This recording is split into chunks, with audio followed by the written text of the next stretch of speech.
They're in Ty's office. Find yourself a seat.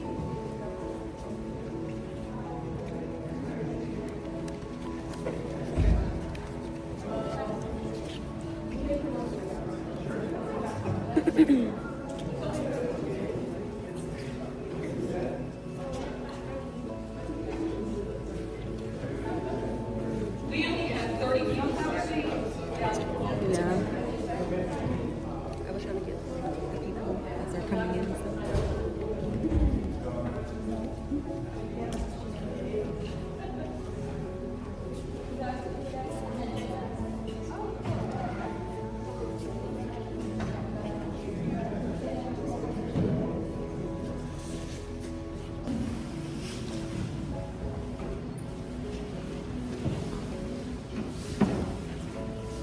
Let us honor Move it our from the other angle. ancestral spirits of this land, whose presence From lives the other in angle. every fauna, every fallen leaf, and every mound of land and those of water.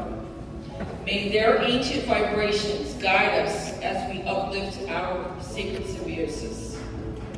As we come together to explore the depths of our existence and the woven pine needles of our past, present, and future, let us do so with humility and openness, guided by the wisdom of our ancestors and the connections of the natural world. Let us weave the baskets of understanding, compassion, and respect in this sacred space. This basket celebrates our resilience and honors all generational interconnectedness. Welcome to the awakening, sacred symbiosis to nature. Today, we present and discuss the profound connection between humanity and the natural world. This connection has sustained our indigenous communities for millennia.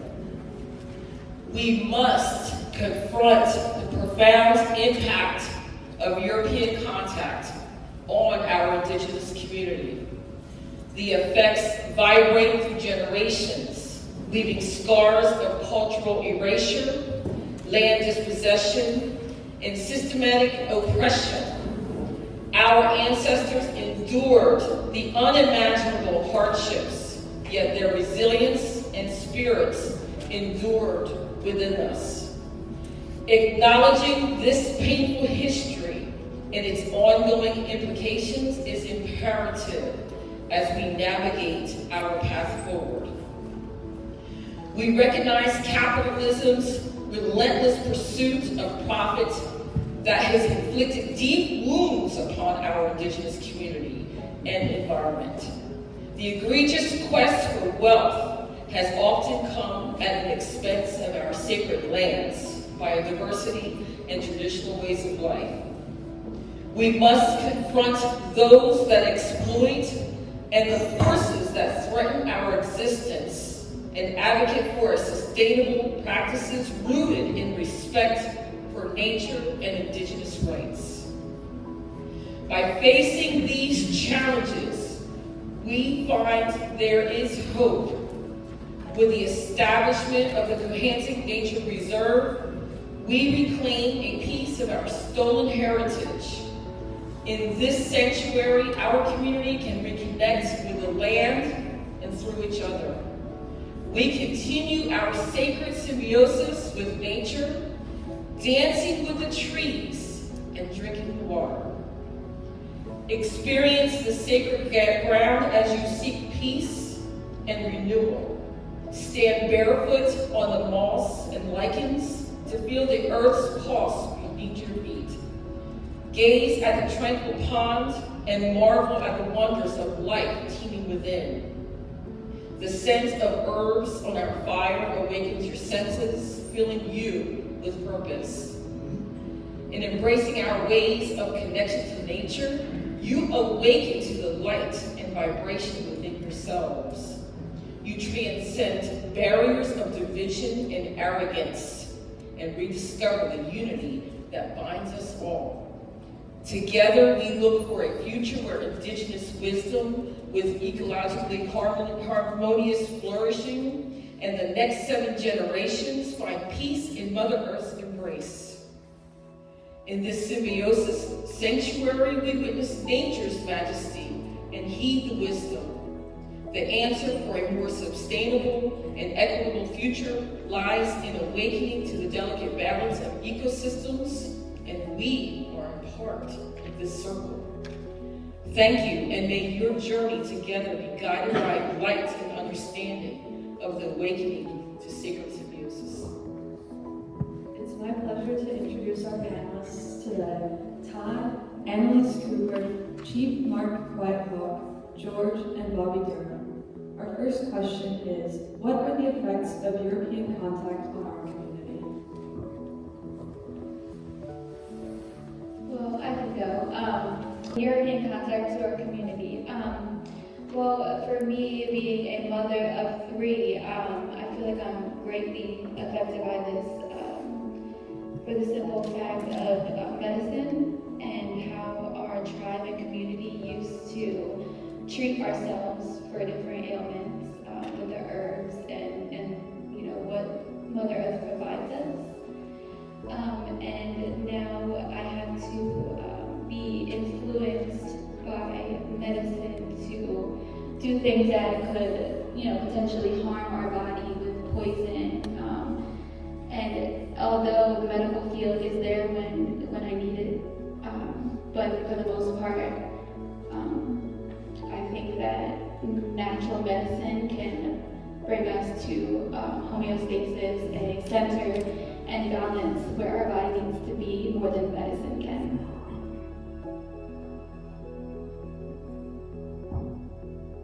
Now, I come from a different perspective, and I lived it. I'm 82 years old. I was the son of a medicine woman.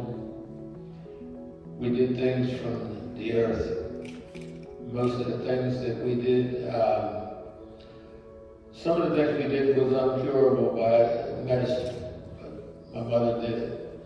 And we were told that we couldn't practice our traditional beliefs because of Christianity, but my mother and my grandmother did it anyway.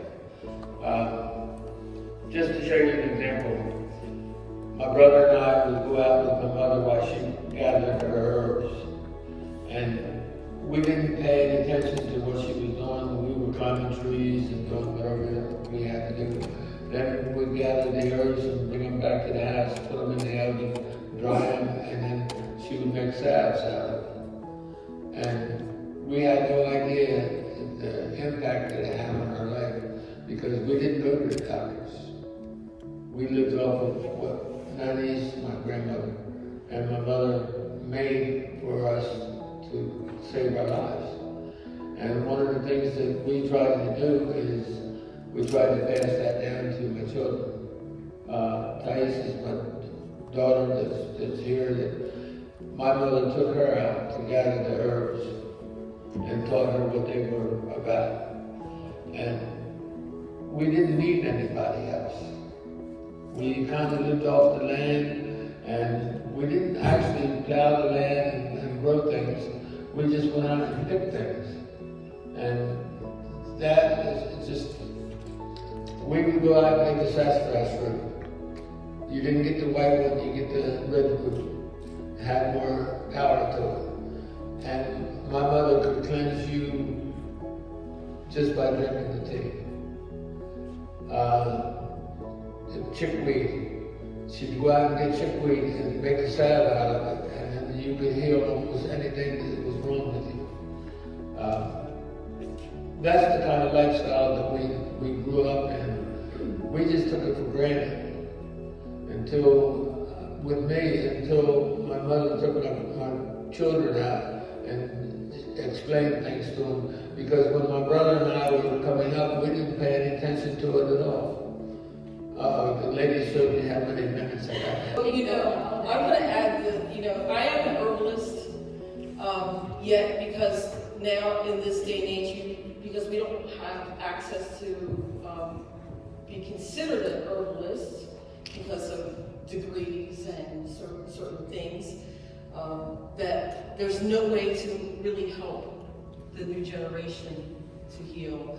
And I was 60 years old and I've never taken any medicine. I've never taken a Tylenol or anything.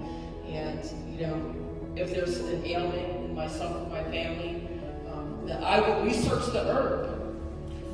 Yet, because of colonization, I now have to fight the forces that, you know, when you go to the doctors will make you think you're going to die if you don't take that medication, which is so not true.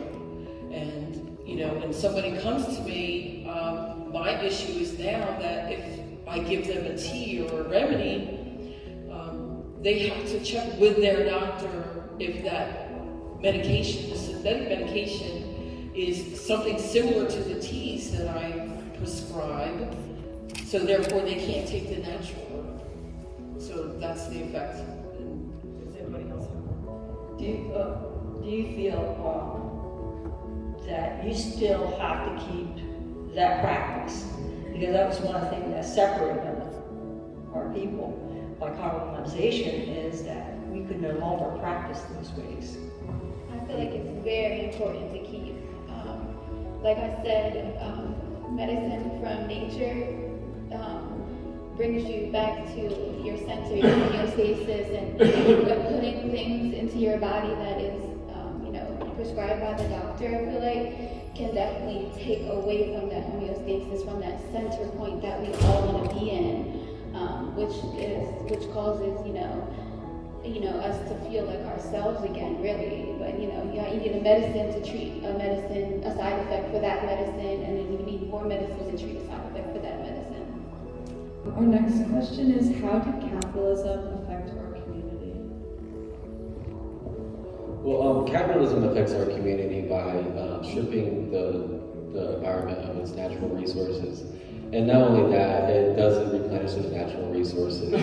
And if they try to, there's not enough time for those natural resources to come back to where they were. Capitalism really destroys the community by us thinking that we need to have something to sell. And a lot of the times people will sell lives, sell animals, or sell people in order to capitalize and make money. But it's like, that's how capitalism is really affecting us right now, is the animal industry, and how we're capitalizing off of meat and cheese and all these different things. So now we're tearing down rainforests, we're tearing down forests, we're tearing down everything just to create space for these large bovine animals in order for us to have meat for breakfast, lunch, and dinner. And not only that, it'd probably be a lot more money, but we get government subsidies for these products. So it's just how, and that directly affects the environment by the methane. So it's just like how many cows are out there, how many cows are not reaching, how many cows are burping because they don't have a natural diet. But yeah, so that's how capitalism is affecting us right now, is now that we're capitalizing not off of material goods, but off of people and animals and the natural resources that cannot be replenished or sustained. But also there's, you can have capitalism by supporting small businesses or growing hemp or bamboo, which is a crop that can grow back very quickly and rapidly. And if you were to capitalize, but small businesses, they capitalize and they still need to make money too. And we all need to make money. So if you were to capitalize, make sure it is a sustainable industry. One of the things, I just want to follow up what George has to say. I'm sorry that all of you won't have an opportunity to really, but hopefully when you leave, you'll be able to glance out and look at the land out here. Our people look at this land as, and everything on it, as we are all one. We are not separated from it. And that's what capitalism has done. It has given a view to not, it's worldwide. That land is a commodity, it's bought and sold, and to be used up. When we go out onto our land here, we connect with it. It's a spiritual thing for us. We are not separated. And I think from even all of you sitting here, you can benefit also from our ways, our belief system, and look at even your own land differently. That you're not separated from it, you're connected. Because we've lost that respect, and when we lost that respect, we used our land up, and we can see, all of you can see what has happened to the earth. So our mission is, and we will continue to spread this value system that we have, and hopefully we will be able to save Mother Earth. Thank you. Can you just explain how you acquired this and what we're sitting on right now? Yes, this is the new Cohanzick Nature Reserve. It's actually a sacred circle within hundreds of acres of preserved land. And we purchased it so that we could further our conservation programs. This building was already here, and it's 63 acres. We've already cleared out all of the trails so that we can teach based on how the forest can live without human beings and without us being managers of, but in a symbiotic relationship with. So that's what this is. The sacredness of it is that one of the maps, I'll have that map out as a handout if you would like. This is actually one of our homesteads, and my great-grandmother was born on this land, and as well as a lot of our families. So this is actually the dust of our ancestors as well.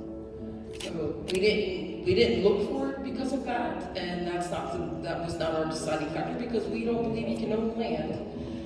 It just happened to be that way. This land hasn't been touched by European colonization. And it hasn't been touched, right? It has never been plowed. It's never been deep plowed, so it still has some of the original sands where the Cohanzick River or the Cohanzick Basin have converged. So it has the same sand. That's why it's called Verdant Hill. Many millions of years ago, they converged together to make it a hill. So that's why it's called Verdant Hill. Did you have anything on capitalism? Maybe you could say something. I've got something I wanted to say, but. Okay. All right. Yes, ma'am. All right. I like I said, I'm 82 years old, and I've experienced quite a bit of change in this earth, in this town, and the way we lived. Now, the way we lived was something, and I come from dog patch.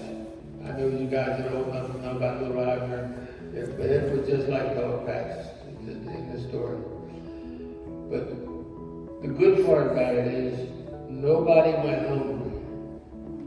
Nobody went without something that somebody in the neighborhood seen that they was deficient on. It happened. It happened in the middle of the night. And nobody wanted credit for it, or nobody wanted the accolades for saying, I saved that family. No, we just went in, and this is how I grew up. There was a bag of groceries sitting on your back step when you woke up in the morning. This is how we kept our families together. Capitalism didn't mean anything to us because we were survivors.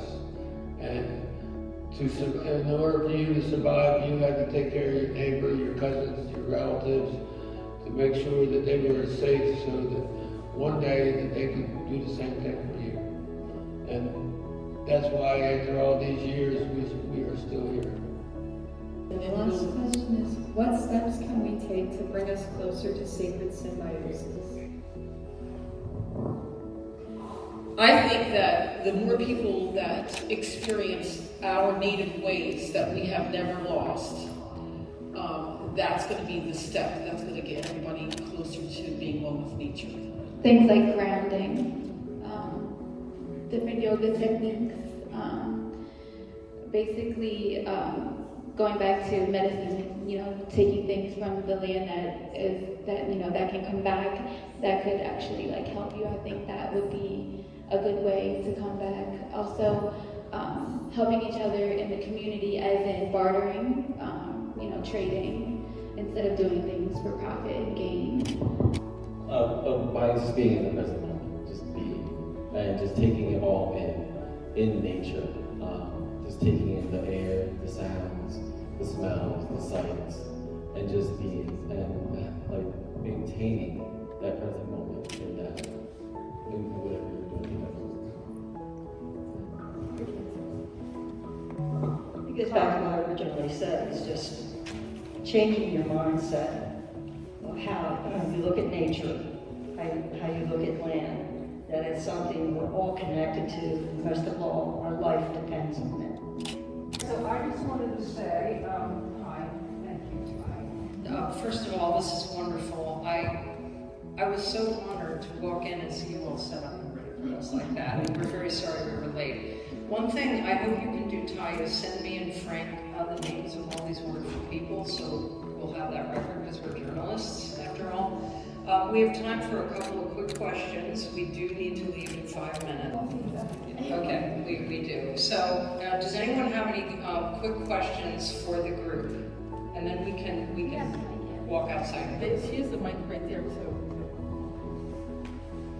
Hi, I'm Melanie from KNKX Public Radio in Seattle. Just curious, what are some of the indigenous foods that you've taken from this land? You mentioned a few medicines, but I was curious what kinds of foods are traditional for your people. Well, pumpkins, sweet potatoes, all the squash family, and we still eat all of those things. Corn, beans, tomatoes, strawberries, those are all indigenous to this area that we still eat. Gooseberries, What can we find that's native to this area? That we don't. acorns, acorn flour, there's lots of acorns here. So. Okay. And you want a farm or a ranch or something? Yes, I personally own a ranch, and yes. And I own those animals that was mentioned by George, but we have grass-fed beef in our freezer. And I would have buffalo, but they're not indigenous, and I would have deer, of course, but there's licensing and everything they have to get those, so. Well, there's also medicinal herbs. Yes, I do have this. Any other questions?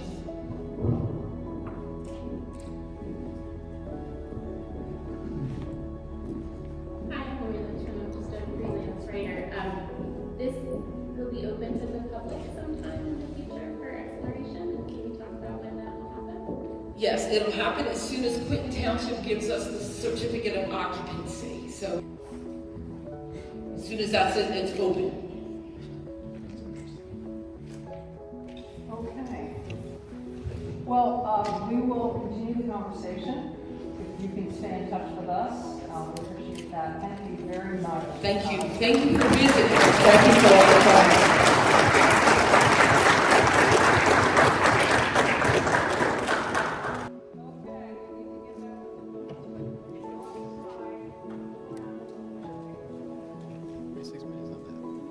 6 minutes isn't bad.